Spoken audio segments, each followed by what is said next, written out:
Assalamualaikum warahmatullahi wabarakatuh. Kembali lagi ya kawan-kawan ya di hari ini di podcast kita ini, podcast Dai Muda. Nah, untuk hari ini saya harap semoga kawan-kawan sehat walafiat, banyak hal-hal baik yang menghampiri ya kawan-kawan ya. Jadi untuk kali ini di podcast kita kali ini ada beberapa hal nih yang bakal kita bahas. Nah, dan menurut saya pribadi ya, ini adalah hal-hal yang urgent sih, penting untuk kita bahas dan penting untuk kita cari tahu gimana jawabannya. Nah, untuk hari ini untuk meramaikan suasana kita nih, saya mengundang dua ustazah cantik dari Fakultas Dakwah dan Komunikasi UIN Sumatera Utara. Langsung aja ya kita undang ya para ustazah kita ya. Yuk mari ustazah yuk gabung sama kita. Nah kawan-kawan, ini dia dua ustazah kita nih. Assalamualaikum. Waalaikumsalam warahmatullahi wabarakatuh. Nah gimana kabarnya ustazah? Alhamdulillah baik ya. Baik ya. Nah, boleh perkenalkan dulu ustazah sama kawan-kawan kita nih, dari muda kita. Perkenalkan, nama saya Najul Firahmi. Saya sekarang masih mahasiswa di kampus UIN Fakultas Dakwah dan Komunikasi, jurusan Komunikasi dan Penyiaran Islam. Baik, sama saya Cintika Sofial Nasution, sama jurusannya dengan Ustazah Najul Firahmi dan sama-sama sekelas kami gitu ya. Satu kelas ya, kita bilang lah dua ustazah ini adalah dua sejoli ya kita bilang. Nah jadi ustazah, lancar ya kegiatan hari ini ya, nggak ada kendala ya?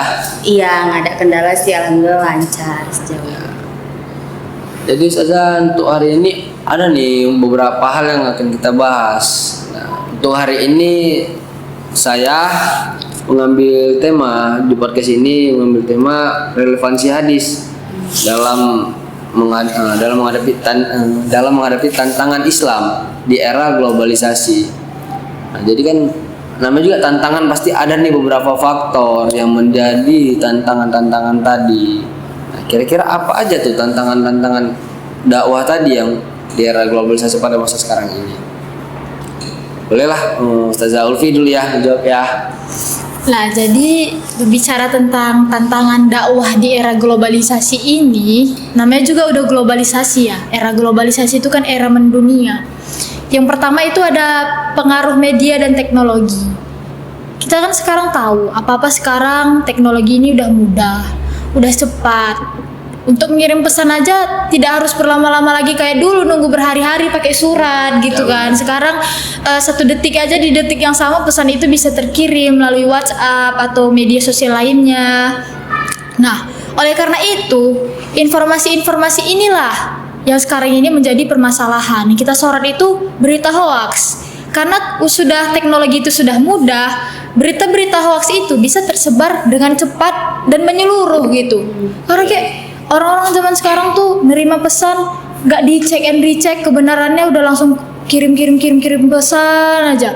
Apalagi ibu-ibu ya kan, ketakutannya tuh tinggi. Jadi kayak menerima berita langsung di-share gitu ke anaknya, ke grup ini hati-hati gini. Padahal itu belum tentu benar gitu.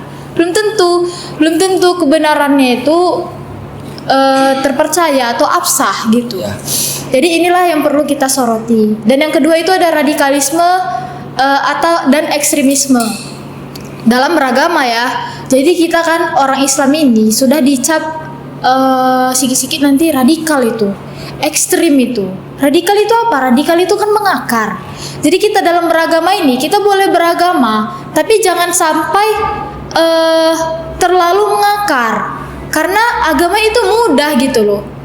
Jangan terlalu kali sampai kita menganggap agama lain itu salah. Agama lain memang agama Islam itu benar kan? Agama Islam itu benar. Tidak ada juga yang menyalahkan. Tapi jangan gara-gara itu kita itu jadi berantem gitu sama agama lain karena menganggap kayak Menghargai agama lain. Sering terjadi itu ya. Real case nih ya. Moderasi dan toleransi beragama itu memang penting gitu. Karena Apalagi di negara kita kan. di Indonesia ini kan bukan cuma orang Islam aja gitu. Ini kan bukan negara Islam, cuman ya mayoritas orang Islam. Agar supaya negara kita ini aman, damai dan sentosa, kita jagalah itu tadi kerukunan kita dengan umat lain, tetapi tetap kita jaga batasan-batasan apalagi mengenai akidah. Begitu, Mbak Irsya. Itu ya tadi ya beberapa faktor tadi ya yang penting ya.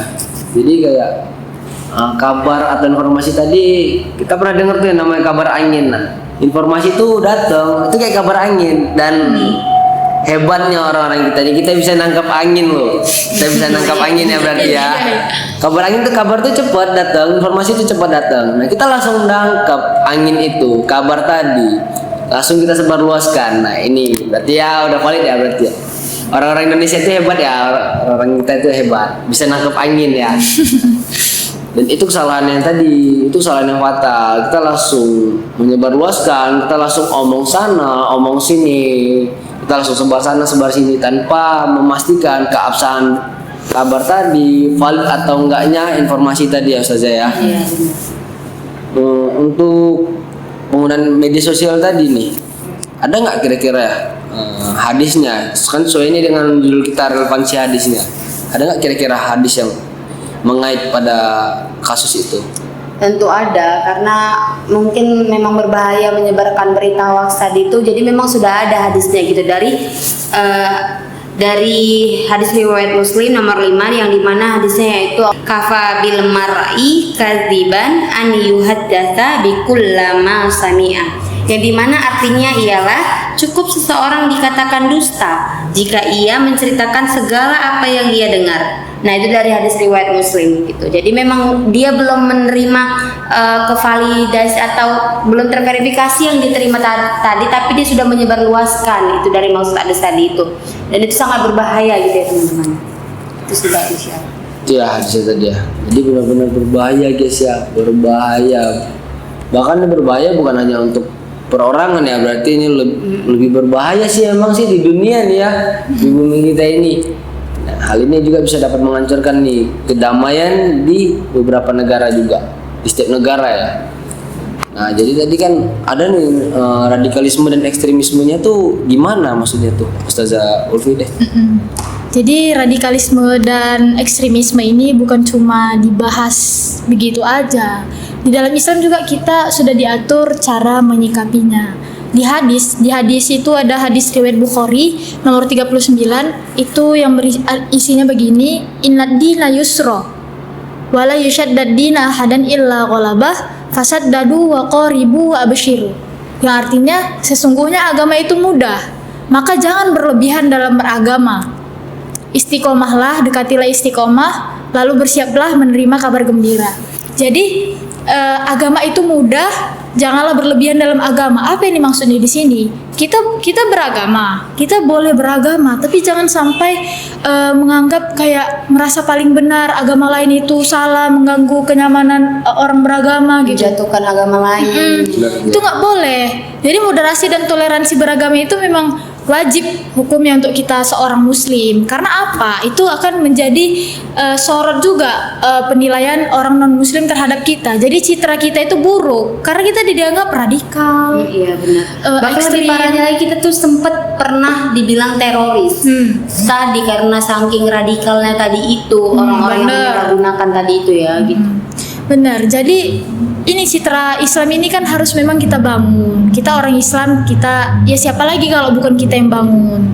Maka dari itu ini sangat penting moderasi beragama itu supaya kita di Indonesia ini aman, sentosa, damai dan tentram. Mengingatkan bukan kita aja, rakyatnya yang orang muslim aja kan, agama lain juga ada. Gitu. Nah, jadi ini kan sering nih juga, ini kan berkaitan dengan radikalisme tadi dengan media sosial tadi ya. Kan sering nih banyak yang kita jumpain ya, quotes atau postingan-postingan yang membawa perbandingan agama, dan ini nih yang apa yang kita dapat tadi langsung kita sebarluaskan, dan inilah yang sering terjadi. Inilah yang langsung bisa menyebabkan konflik. Inilah hal yang akan menyebabkan konflik antar umat beragama tadi. Nah, jadi kawan-kawan, saya harap kawan-kawan bisa menyikapi, bisa bijaksana dalam menggunakan gadget tadi ya. menggunakan sosial media kawan-kawan juga ya. Nggak ada larangan kita untuk menggunakan gadget. Nah, itu juga kebutuhan. Nggak ada larangan kita untuk menggunakan sosial media, itu juga kebutuhan. Kenapa? Itu adalah media sederhana yang lebih simpel ya untuk kita gunakan untuk kita mendapatkan informasi terbaru. Jadi untuk ustazah kali ini, untuk hari ini saya terima kasih banyak nih ya Iya, atas kunjungannya, silaturahminya kita di podcast kita ini. Semoga semua hal-hal baik dapat kita terima, dapat kita implementasikan dalam keseharian kita. Amin. Mungkin untuk hari ini ya, Iya. kawan ya. Untuk hari ini kita sudahi dulu ya podcast kita ya. Semoga kawan-kawan sehat walafiat, lancar rezekinya, sehat selalu ya kawan-kawan semua ya. Amin. Mungkin akan saya akhiri ya podcast kita kali ini. Akan saya tutup dengan Assalamualaikum warahmatullahi wabarakatuh. Waalaikumsalam warahmatullahi